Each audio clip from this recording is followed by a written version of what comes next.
Fala galera, tranquilos? Fator de conversão. Vamos lá. Você tem um item, uma mercadoria que você vende, uma matéria-prima que você usa para fabricar o seu produto acabado, produto de elaboração, enfim.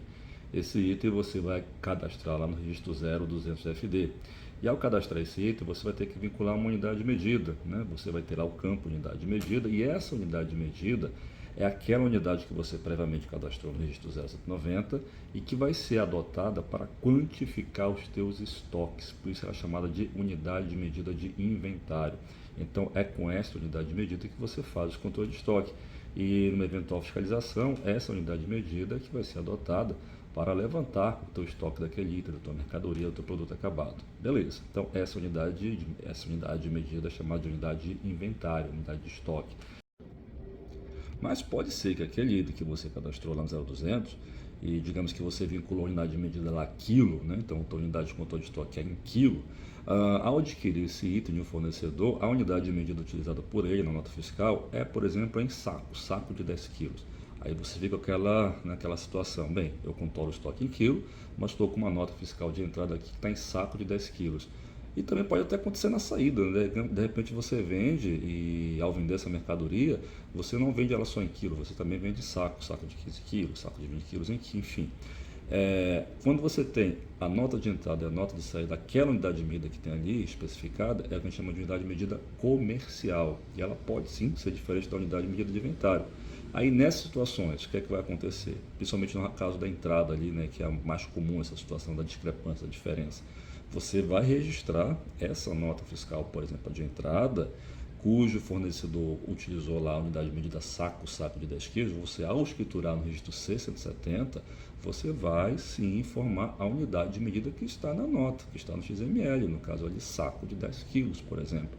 Mas então vai ficar estranho, né? Porque eu controlo isso em quilo, está lá no 0200 de unidade de medida quilo, só que ao dar a entrada do item, eu estou dando entrada em saco de 10 quilos. Para isso existe o fator de conversão, o registro 0220. Então olha só, você tem lá o 0200 vinculado ao item uma unidade de medida, que é a unidade de inventário. Só que se esse item ele também tem entradas ou saídas em outra unidade de medida, que é a unidade de medida comercial, você informa o fator de conversão. Então você vai lá 0200, né? Logo abaixo você vai ter o 0220 informando que aquele item que você controla em quilo, ele também tem movimentações, entradas ou saídas em outra unidade de medida, por exemplo, saco de 10 quilos. E aí qual é o fator de conversão? Como é que funciona qual é a leitura desse fator de conversão? Você vai informar que para cada unidade comercial você tem tanto de unidade de inventário.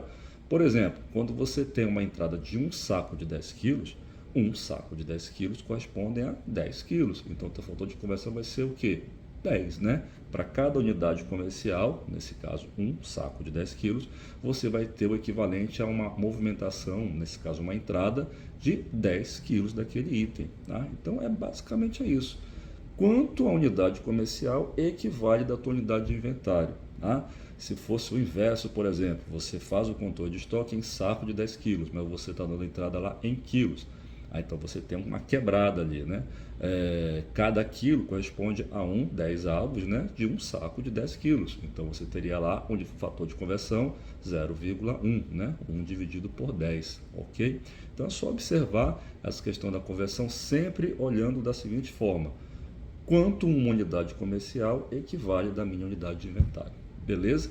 E aí você pode ter vários fatores de conversão vinculados ao mesmo item, tudo bem? Então você pode de repente ter lá aquele item, aquela mercadoria, enfim, aquela matéria-prima que você controla em estoque por quilo, e aí você tem entradas e saídas em saco de 10 quilos, em saco de 15 quilos, em saco de 20 quilos, enfim, quantas forem as unidades comerciais que se distinguem, né, da unidade de inventário, tantos serão os fatores de conversão que você vai informar.